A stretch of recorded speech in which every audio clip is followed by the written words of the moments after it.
E você pode conferir lá. Por que que eu estou mostrando as imagens do filme da Amy Adams? Tem também a Julianne Moore, você viu aí, é um filme de suspense, é um thriller, mas conta, porque traz, é o filme mais recente que tem, sobre essa doença, que é uma doença, não sei, a gente vai confirmar com a nossa entrevistada, que é a Catharine Miller, psicóloga clínica, se é uma doença dos nossos tempos modernos. O certo é que, desde o início da pandemia, nós passamos a viver de uma nova forma, dentro de casa. E muita gente tem relatado, Catarine, por isso a minha ideia de trazer esse tema, que não se acostuma mais com o mundo lá fora.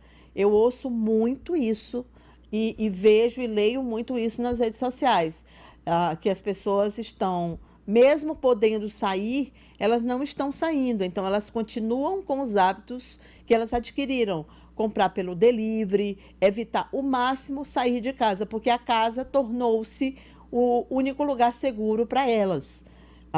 Entre isso, claro, e a agorafobia faz uma diferença muito grande.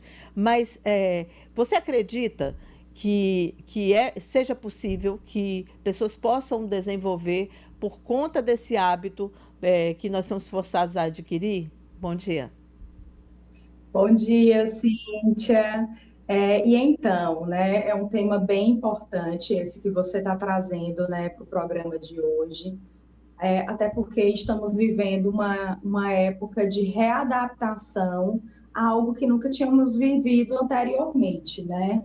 Então, tudo isso pode desencadear muitas, muitos sintomas relacionados ao medo, à ansiedade de sair de casa. E a agorafobia, ao que ela se refere, né? É muito importante que eu fale o conceito dessa doença psíquica, né? Ela se considera o medo de passar mal em algum local que você estiver fora do teu ambiente de casa. Ambientes ao ar livre, como, por exemplo, praças, parques, ambientes fechados, como, por exemplo, shopping, lugar de difícil acesso à saída, né? Porque a preocupação dessa pessoa que sofre de agorafobia é de não conseguir sair desse local, ou seja, estar sozinha, né? Medo de estar sozinha, de passar mal, não ter quem socorra, medo de passar vergonha, né, por não estar sentindo-se bem.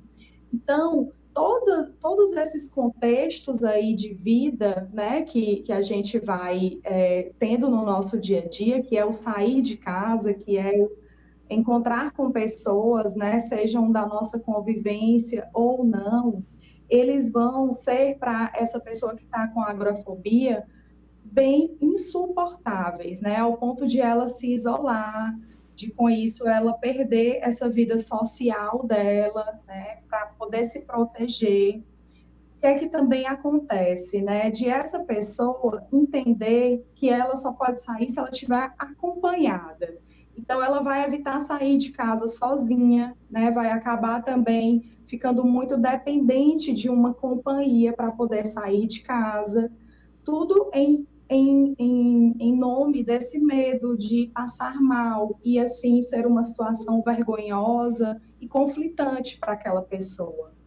É interessante também que eu te fale, Cíntia, que esses episódios, eles precisam ser frequentes e eles precisam já estar acontecendo na vida daquela pessoa com frequência há mais de 6 meses. Se esse medo, né, não for tão frequente, né, for somente, né, de vez em quando, por exemplo, né, com uma frequência bem menor, então ela já não entra, né, nesse diagnóstico. Então, tem que ter todo um cuidado em relação a tudo isso, né, que a gente está falando, porque temos muitos acessos muito fáceis a questões psicológicas, a questões de um modo geral, né? Temos muitas informações. Então, se a pessoa está sentindo, né, que percebe esse medo, essa ansiedade relacionada ao sair de casa nesse sentido, né, de passar mal, medo de passar mal em algum local público, ou às vezes mesmo até medo de ficar só em casa e também passar mal. Por isso eu falei da questão de muitas vezes essas pessoas ficarem dependentes de uma companhia, né? Nessa situação de segurança de que se eu tenho alguém aqui ao meu lado, essa pessoa vai poder me ajudar e vai poder me socorrer. Então, é nesse sentido a Entendi. agorafobia. Efraim? Então, tem alguma semelhança ou tem alguns pontos de encontro com o caso do ataque de pânico, por exemplo? Ou não, são Sim, diferentes? Efraim, em relação ao ataque de pânico, hoje em dia, antes ela era considerada um subtipo, né, da crise de pânico, do transtorno de pânico. Porém, o que é que tem acontecido ultimamente, né? Que não necessariamente você tenha que ter tido um ataque de pânico, uma crise de pânico, né? Que são episódios em que a pessoa sente um repertório gigantesco de sintomas de ansiedade, como, por exemplo, sudorese, né, aumento, né, dos batimentos cardíacos, falta de ar, né, esses sintomas, eles se consideram, né, um ataque de pânico, uma crise de pânico, como a gente chama. Mas hoje em dia, não necessariamente, né? Esse já não é mais um subtipo do pânico, ela, né, já é uma outra categoria, ela já é considerada somente a agorafobia mesmo, mas de caso em caso, né, tem pessoas que sim, que desenvolvem a agorafobia como consequência, né, dos ataques de pânico. Entendi. Então, tem essas duas prevalências. E você tem percebido que mais relatos de pessoas, seja com agorafobia, ataques de pânico, situações que elas não tinham antes e que podem ser alguma questão que as está afetando realmente de uma forma que precisa de um atendimento, de uma assistência de especialista? Sim, tem acontecido com muita frequência, né? Essa procura ao consultório de psicologia. As pessoas têm buscado mais, né, essa assistência, têm se preocupado também mais com a saúde mental, com a saúde emocional. Então, assim, só que é como eu falei também, né? Acho que desde que a pandemia começou, todos nós, em algum momento, sentimos algo, né, relacionado às nossas emoções, seja tristeza, ou seja, por exemplo, a própria ansiedade, né, que já é natural da gente, Uhum. mas que a gente precisa se preocupar quando ela está num nível, né, assim, de realmente atrapalhar a nossa qualidade de vida. Mas esse número de busca à psicoterapia, ela tem aumentado consideravelmente, sem dúvidas, em aumento de quadros de medo, de ansiedade, né? Incluindo na pandemia seria o medo, né, de contaminar-se, de contaminar as pessoas que você ama, né?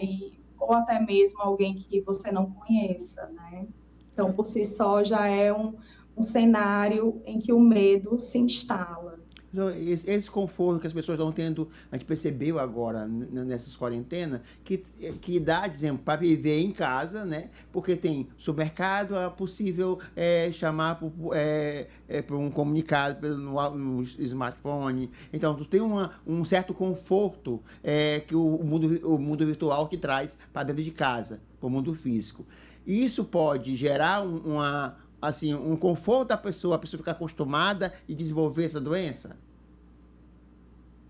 Assim, em relação ao uso do smartphone em demasia, por si só, isso já traz também um aumento em relação à ansiedade, porque está aumentando muito o seu tempo em relação à exposição a telas, né? Então, por si só, esse comportamento da nossa nova era digital já causa, né, já é uma prevalência para a questão da própria ansiedade.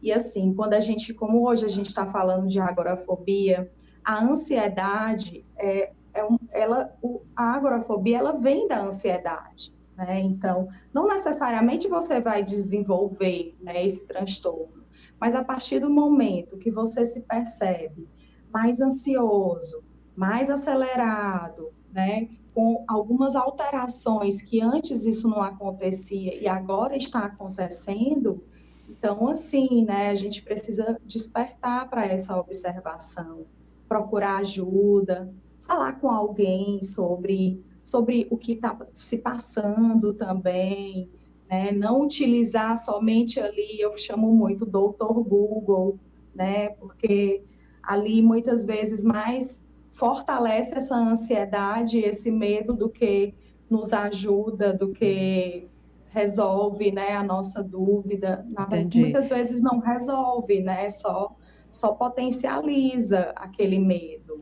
Tá certo, Catarine. Muito obrigada pela sua entrevista, pelas explicações também. E sempre encerramos aqui entrevistas com especialistas, dizendo que é importante que, caso você se identifique com um dos sintomas ou que você não esteja se sentindo bem, que você procure ajuda, né, auxílio profissional, que é realmente quem pode te ajudar, né? Exatamente, Cíntia.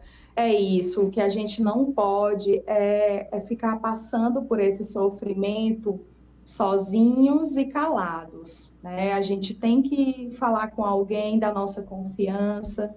Se não houver esse alguém, procura uma ajuda especializada, mas sozinho, com esse sofrimento, com essa angústia, não. Tá Tá? certo. Então, esse é o meu alerta.